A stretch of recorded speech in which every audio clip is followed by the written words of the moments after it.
ശബരിമല തീർത്ഥാടനത്തിന് പോകുന്ന അയ്യപ്പന്മാരും മാളികപ്പുറങ്ങളും അവരുടെ വീടുകളിലുള്ളവരും പാലിക്കേണ്ട 18 കാര്യങ്ങൾ എന്തെല്ലാമാണെന്ന് നോക്കാം.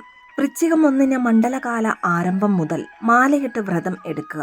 മത്സ്യമാംസാദികൾ, മദ്യം, ലൈംഗിക ജീവിതം തുടങ്ങിയ എല്ലാ ലൗകിക സുഖങ്ങളും ഉപേക്ഷിക്കണം. ക്ഷേത്ര പൂജാരിയോ ഗുരുസ്വാമിയോ മാല പൂജിച്ച് ശരണം വിളിയോടുകൂടി തീർത്ഥാടകനെ അണിയിക്കണം. അതോടെ അവർ സ്വാമിയായി മാറും. അതായത് ഭഗവാനും ഭക്തനും ഒന്നാകും. മണ്ഡലകാലത്ത് വീട്ടിൽ നിന്ന് ശബരിമലയ്ക്ക് പോകുന്നവരുണ്ടെങ്കിൽ അവരെ പോലെ വീട്ടമ്മയും പരിശുദ്ധി പാലിക്കേണ്ടതാണ്. ശബരിമല ദർശനത്തിന് പോകുന്നവരെ പോലെ തന്നെ മറ്റുള്ളവരും രാവിലെ കുളിച്ച് പൂജാമുറിയിൽ അയ്യപ്പ വിഗ്രഹത്തിൻ്റെയോ ചിത്രത്തിൻ്റെയോ മുമ്പിൽ വിളക്ക് കത്തിച്ച് തൊഴുത് ദിവസം ആരംഭിക്കണം. ശുദ്ധമായി ഭക്ഷണം പാകം ചെയ്യണം. തലേന്നത്തെ ഭക്ഷണം ഒഴിവാക്കണം.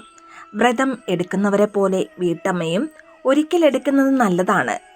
മാതാപിതാക്കളെയും ഗുരുഭൂതന്മാരെയും വന്ദിച്ച് സർവചരാചരങ്ങളെയും സ്വാമി എന്ന് സങ്കല്പിച്ച് അഹങ്കാരം ഉപേക്ഷിച്ച് ത്യാഗ മനോഭാവത്തോടെ കഴിയുക. അഗതികളെ തനിക്ക് കഴിയുന്ന ആഹാരം നൽകി തൃപ്തരാക്കേണ്ടതാണ്. സുഖഭോഗങ്ങളിലുള്ള ആസക്തി, ആഡംബരം, അലങ്കാരം ഇവ ഉപേക്ഷിക്കുക. കറുപ്പ് വസ്ത്രം ധരിക്കണം. മാലയിട്ട് കഴിഞ്ഞാൽ കറുപ്പ് വസ്ത്രമാണ് ധരിക്കേണ്ടത്. ശരീരത്തെയും മനസ്സിനെയും ഈശ്വരാഭിമുഖമാക്കി നിർത്തണം. വാക്ക്, ചിന്ത, പ്രവൃത്തി ഇവ കൊണ്ട് ഒരു ജീവിയെയും വേദനിപ്പിക്കരുത്. എല്ലാവർക്കും ആവശ്യമായ സേവനം നൽകുവാൻ സദാ സന്നദ്ധനായിരിക്കണം. ലളിത ജീവിതം നയിക്കണം.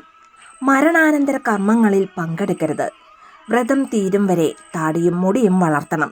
വ്രതകാലത്ത് സുഗന്ധ വസ്തുക്കൾ, വാസന സോപ്പ്, പൗഡർ, ഹെയർ ഓയിൽ മുതലായവ കഴിവതും ഉപയോഗിക്കാതിരിക്കുക. യാതൊരു ജീവിയെയും ഹിംസിക്കാതിരിക്കുക. അന്യരുടെ വസ്തുക്കൾ മോഷ്ടിക്കുവാനും കൈക്കലാക്കുവാനും ആഗ്രഹിക്കരുത്. അയ്യപ്പന്മാരും മാളികപ്പുറങ്ങളും വീട്ടിലുള്ളവർ മാസമുറക്കാലത്ത് പ്രത്യേകം ചിട്ടകൾ പാലിക്കണം. അടുക്കളയിൽ പ്രവേശിക്കുവാനോ ആഹാരം പാകം ചെയ്യുവാനോ പാടില്ല.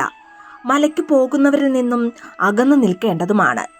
മണ്ഡല മകരവിളക്ക് കാലത്ത് കഴിയുന്നത്ര വ്രതങ്ങൾ എടുക്കണം. ശാസ്താ ക്ഷേത്രങ്ങളിൽ ദർശനം, എള്ളുതിരി കത്തിക്കൽ, നീരാജനം തുടങ്ങിയ വഴിപാടുകൾ ചെയ്തു ഭഗവാനെ പ്രസാദിപ്പിക്കണം. കൂടാതെ ശനിയാഴ്ച വ്രതവും അതിവിശേഷമാണ്. സമീപത്ത് അയ്യപ്പൻ വിളക്ക് നടത്തുന്നുണ്ടെങ്കിൽ അവിടെ പോയി തൊഴുത് അതിൽ പങ്കാളിയാകുവാൻ മടിക്കരുത്.